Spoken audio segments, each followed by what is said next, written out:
Cette vidéo montre l'utilisation d'un oxymètre de pouls dans le contexte de la pandémie Covid-19.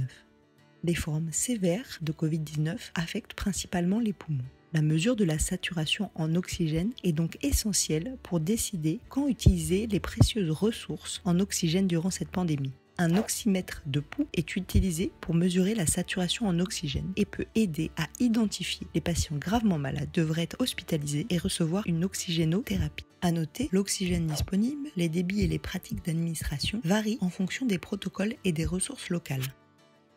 Assurez-vous de savoir quel type d'oxygénothérapie est disponible dans votre établissement, comment elle peut être administrée et quelles sont les directives locales en vigueur.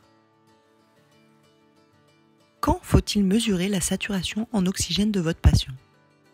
Vous devez décider s'il faut mesurer la saturation en oxygène de votre patient. Pour cela, vous devez vous poser 5 questions. Question 1. Votre patient a-t-il de la fièvre? Question 2. Votre patient tousse-t-il ou a-t-il des difficultés à respirer? Question 3. Votre patient a-t-il une fréquence respiratoire élevée? Question 4. Votre patient présente-t-il des signes d'urgence, tels qu'une respiration obturée ou absente, une détresse respiratoire grave, une cyanocentrale, un choc, un coma, des convulsions ou des vomissements incontrôlés? Question 5. Votre patient serait-il admis à l'hôpital? Votre patient a-t-il de la fièvre? Toute notion de fièvre dans les 14 derniers jours est une indication pour mesurer la saturation en oxygène. Toux ou difficulté à respirer. Toute toux, difficulté à respirer ou essoufflement au cours des 14 derniers jours est une indication à mesurer la saturation en oxygène. La difficulté à respirer peut être toute forme de respiration anormale, y compris, mais ce n'est pas exhaustif, une respiration trop rapide, trop lente, trop profonde, une respiration bruyante, une respiration difficile ou toute autre douleur ou gêne associée à la respiration. L'augmentation de la fréquence respiratoire. Une augmentation de la fréquence respiratoire est une indication pour mesurer la saturation en oxygène. C'est un peu plus compliqué que pour les autres indications de la mesure de la saturation, car la fréquence respiratoire varie avec l'âge. Passons un peu de temps ici en nous rappelant les fréquences respiratoires anormalement élevées dans différentes tranches d'âge. Chez les adultes et les enfants de plus de 16 ans, une fréquence respiratoire de 22 respirations par minute ou plus est anormale. Chez les enfants de 5 à 15 ans, une fréquence respiratoire de 30 respirations par minute ou plus est anormale. Chez les enfants de 1 à 5 ans, une fréquence respiratoire de 40 respirations par minute ou plus est anormale. Chez les nourrissons de 2 à 11 mois, une fréquence respiratoire de 50 respirations par minute ou plus est anormale. Chez les nouveau-nés et jusqu'à l'âge de 2 mois, une fréquence respiratoire de 60 respirations par minute ou plus est anormale. Tout patient qui a une fréquence respiratoire élevée, donc anormale, doit avoir une mesure de la saturation en oxygène avec un oxymètre de pouls. Les signes d'urgence. Les signes d'urgence sont une indication immédiate pour l'admission et la réanimation, dont l'administration d'une oxygénothérapie fait partie. Réanimer, administrer de l'oxygène et mesurer la saturation en oxygène du patient si l'un des signes suivants est présent. Détresse respiratoire grave pouvant inclure respiration obstruée ou absente, un balancement de la tête chez les jeunes enfants, un battement des ailes du nez, un gênement, généralement chez les jeunes enfants, une rétraction trachéale, un tirage intercostal, un tirage sous-costal ou un balancement thoraco-abdominal. Des signes de choc, c'est-à-dire une mauvaise perfusion que l'on peut détecter par des extrémités froides ou un pouls filant, un coma, des convulsions, ou si le patient vomit toute nourriture, boisson ou médicament. Si votre patient est admis à l'hôpital pour suspicion ou confirmation de Covid-19 ou pour toute autre maladie respiratoire, utilisez un oxymètre de pouls pour vérifier sa saturation en oxygène, ainsi que ses signes vitaux. Pour les patients qui sont sous simple observation et qui n'ont pas de désaturation, ils doivent être monitorés au moins toutes les 6 à 12 heures. Comment mesurer la saturation en oxygène? Lorsque vous utilisez un oxymètre de pouls pour mesurer la saturation en oxygène, n'oubliez pas d'utiliser le capteur adapté à votre patient. Les jeunes enfants en particulier ont besoin de capteurs de taille appropriée. Il peut être difficile d'obtenir une lecture chez les patients gravement malades.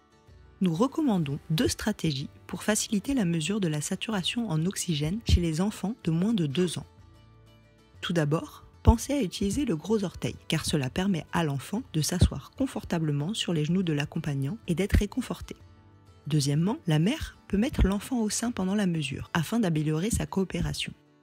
Il faudra parfois attendre 30 à 45 secondes pour que l'oxymètre de pouls affiche le pouls et la saturation en oxygène.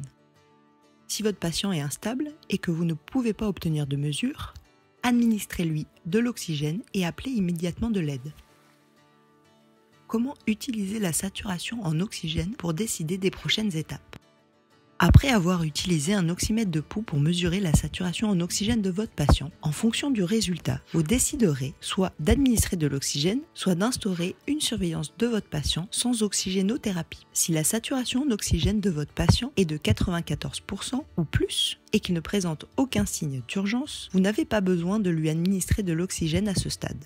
Dans ce cas, suivez les protocoles nationaux pour décider du test et de l'isolement de Covid-19. N'oubliez pas que tous les patients hospitalisés doivent avoir une mesure de la saturation en oxygène en même temps que leurs paramètres vitaux, toutes les 6 à 12 heures. Si la saturation en oxygène est inférieure à 94%, ou s'il y a des signes d'urgence, administrez de l'oxygène via des lunettes nasales ou un masque à oxygène standard et vérifiez la saturation toutes les 2 à 5 minutes. La conduite à tenir est à décider en fonction du résultat de la saturation en oxygène après 15 minutes d'oxygénothérapie. Après 15 minutes d'oxygénothérapie, vérifiez à nouveau la saturation en oxygène avec votre oxymètre de pouls et vérifiez si elle est supérieure ou égale à 90% ou inférieure à 90%. Si la saturation en oxygène est supérieure ou égale à 90%, continuez l'oxygénothérapie standard comme vous le faites et surveillez le patient. Si la saturation en oxygène atteint 96% ou plus, réduisez le débit d'oxygène. La saturation en oxygène et les signes vitaux doivent être mesurés au moins toutes les 4 à 6 heures pendant l'oxygénothérapie. Si la saturation en oxygène est inférieure à 90%, il faut passer à l'oxygénothérapie à haut débit. Le débit d'oxygène doit être augmenté dans la mesure du possible. D'autres mesures comprennent l'utilisation d'un masque à haute concentration avec réservoir d'oxygène pour les adultes ou de HOOD pour les nourrissons. Comme précédemment, la saturation en oxygène doit être vérifiée toutes les 2 à 5 minutes. Vérifiez la saturation en oxygène à l'aide d'un oxymètre de pouls après 15 minutes d'oxygénothérapie à haut débit. Si la saturation en oxygène est de 90% ou plus, continuez l'oxygénothérapie à haut débit et surveillez le patient. La saturation en oxygène et les signes vitaux doivent être mesurés au moins toutes les 4 à 6 heures pendant l'oxygénothérapie. La saturation en oxygène doit être maintenue entre 90 et 96%. Si malgré l'oxygénothérapie à haut débit, la saturation en oxygène est inférieure à 90%, il convient d'orienter le patient vers l'unité de soins intensifs si possible et d'intensifier l'assistance respiratoire. Idéalement, la saturation en oxygène doit être surveillée en continu. La mesure de la saturation en oxygène est le meilleur outil dont vous disposez pour décider quand utiliser et augmenter les précieuses ressources en oxygène pendant l'épidémie de Covid-19. Nous vous remercions de tout ce que vous faites pour vos patients en ces temps difficiles.